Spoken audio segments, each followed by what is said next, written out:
میرے لیے یہ سب سے تکلیف دہ عید ہے.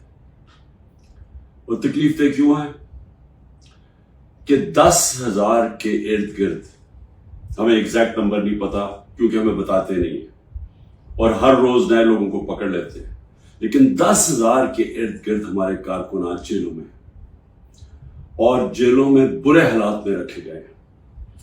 ایسے رکھا ہوا ہے جیسے کہ کوئی غدار ہیں، کوئی دہشت گرد ہیں، ہمارے پولیٹیکل لیڈرز ہیں.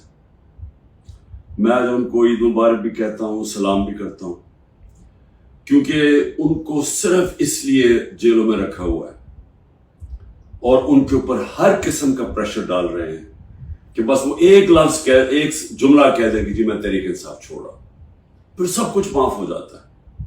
جس طرح پوچھا گیا ایک سوال پریس کانفرنس کے دوران ISPR کی کہ جی بتائیں کہ یہ اتنے بڑے الزام لگائے ہوئے بغاوت کے اور دہشت گردی کے، لیکن جب وہ پارٹی چھوڑتے تو سب معاف ہو جاتا ہے. تو وہی ان کے اوپر پریشر ڈالا ہوا ہے. تو میں آج ان کو سلام بھی کرتا ہوں.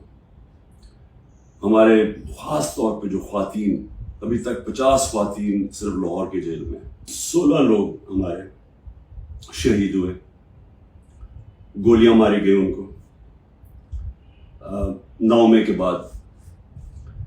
کوئی ان کی بات ہی نہیں کر رہا کہ 16 لوگ جو کنفرمڈ ہمارے پاس ہیں جن کی شہادتیں ہوئی، اس کے علاوہ 9 اور ہیں، لیکن ہم اس لیے کنفرم نہیں کر سکتے کہ ان کے جو گھر والے ہیں وہ چھپے ہوئے ہیں. یہ جو دہشت اور یہ جو خوف کی فضا بنائی ہوئی ہے وہ چھپے ہوئے ہیں اور وہ کنفرم نہیں کرتے، بولتے بھی نہیں ہیں. یہ 16 کا تو کنفرم ہے. 25 کو گولیاں لگی جس سے شہید ہوئے.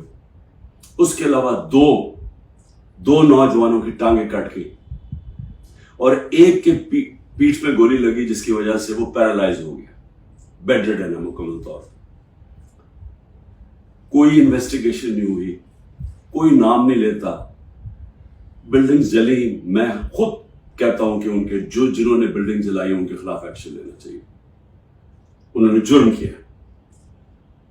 لیکن کوئی بات کرے گا کہ کون سے ملک کے اندر آپ 25 لوگوں کو گولیاں مار دیں، 50 اور کو گولیاں لگیں، 50 کو اور گولیاں لگیں، لیکن آپ 25 لوگوں کو قتل کر دیں اور ایک کے پاس فائر آرم نہ ہو. چلیں یا تو ہونا کہ کسی پولیس والوں کو گولیاں لگی، کسی کو گولی نہیں لگی، کیونکہ جب بغاوت ہوتی ہے تو وہ ہاتھوں سے نہیں بغاوت ہوتی. بغاوت جب ہوتی ہے تو وہ ہتھیار ہوتے ہیں آپ کے پاس. یہ کیسی بغاوت ہے کہ کسی کے پاس ہتھیار ہی نہیں تھے؟ کیوں میڈیا کے اوپر پورا کنٹرول کر لیا ہے کہ سارے میڈیا کا منہ بند کر دیا جائے اور صرف جو سرکاری ورژن ہے وہ صرف میڈیا پہ آئے؟ کیوں ڈر ہے؟ اگر آپ سچ اور حق پہ کھڑے ہیں تو بولنے دو دوسروں کو، آپ ثابت کریں. 9 مئی کی میں پھر سے کہتا رہتا ہوں انویسٹیگیشن تو ہو. میں یہ کہتا ہوں کہ چلے ملٹری کورٹس کر دیں، چلے عمران خان کو آپ یہ ان عدالتوں میں نہیں، ملٹری کورٹس پہ جائیں، لیکن اس ملٹری کورٹ کے اندر مجھے موقع ملے، ٹیلی وائز ہو، سب کو پتا چلے، مجھے اپنا موقف پیش کرنے کا وقت دیا جائے. آپ اپنا موقف دیں، میں اپنا موقف دیتا. اس عید کے اوپر جتنی میں نے پاکستان میں مایوسی دیکھی ہے میں نے اپنی زندگی میں نہیں دیکھی. اور اس کی وجہ کیا ہے؟ ایک تو معاشی حالات ہے. اصل مایوسی کی وجہ کیا ہے کہ دبئی میں جو اس ملک کے نامور بڑے بڑے ڈاکو ہیں وہ سارے مل کے دبئی بیٹھے ہوئے ہیں اور فیصلہ کر رہے ہیں پاکستان کے مستقبل کا. یہ ہے مایوسی. یہی ملک کی اسٹیبلشمنٹ نے ان کی چوریاں بتائی ہیں. انہوں نے ہمیں، ہمارے جیسے لوگوں کو بتایا کہ کون سے، یہ جب فلانے ملک میں گئے تو وہاں کون سا زرداری نے کانٹریکٹ کیا ہے. یہ وہ لوگ ہیں جنہوں نے پاکستانی فوج کو بدنام کیا میمو گیٹ میں اور ڈان لیکس میں. ہمارے یہاں اس وقت ذہن بیٹھے ہوئے ہیں، ان کو اگر فرصت ملے کہ تحریک انصاف کو کیسے ختم کرنا، اور ساری ایجنسیز لگی ہوئی ہیں، ملک کے سارے ادارے لگے ہوئے اس کو ختم کرنے کے لیے، اگر آپ کو فرصت ملے تو آپ کے خطرے کی گھنٹی بجنی چاہیے، کیونکہ بہت بڑا ہندوستان کے ذہن میں اب امبیلنس ہو گیا ہے. وہ ہمارے سے اپنے آپ کو بہت زیادہ طاقتور سمجھتے ہیں اور اگر ہمارے ریزروز 4 ارب ڈالر سے بھی کم ہیں تو ان کے کوئی 500-600 ارب ڈالرز کے ریزرو پڑے ہوئے ہیں. ان کے ٹیکنالوجی کے اندر وہ بڑی تیزی سے آگے جا رہے ہیں اور انہوں نے جو کانٹریکٹ کر لیے ٹیکنالوجی میں, نیوکلیر پروگرام میں,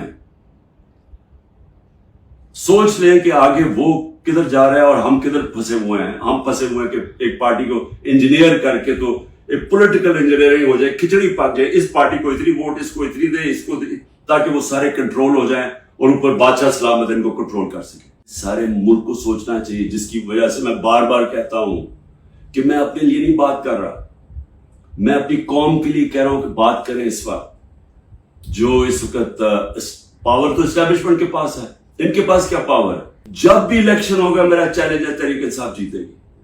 اور میں قوم کو کہنا چاہتا ہوں کہ یہ جو ظلم ہو رہا ہے اس وقت, اپنے ذہن میں ایک چیز تیار کرنا کہ کبھی آپ نے خوف اور ظلم کی غلامی نہیں کرنی.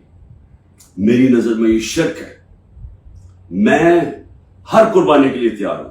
قوم کو بھی کہتا ہوں, آپ نے کبھی یہ جو کوشش ہو رہی ہے کہ ساروں کو ڈرا دھمکا کے سب ڈر جائیں اور ہم یہ جو کھچڑی والا سیٹ اپ لے کے آ رہے ہیں ہمیں کنٹرول کرنے کے لیے, میڈیا کو, سب کو کنٹرول کرنے کے لیے, جو منہ کھولے اس کو پکڑ کے جیل میں ڈال دو یا وہ وی کو ڈالا پہنچ جائے گھر میں, اور اس سے ہم چپ کر کے بیٹھ جائیں گے. میں اپنی قوم کو کہنا چاہتا ہوں, آپ کو بھی, میں بھی تیار ہوں ہر قربانی کے لیے, آپ کو بھی تیار ہونا چاہیے. اگر آپ اس ملک کے مستقبل کو روشن دیکھنا چاہتے ہیں,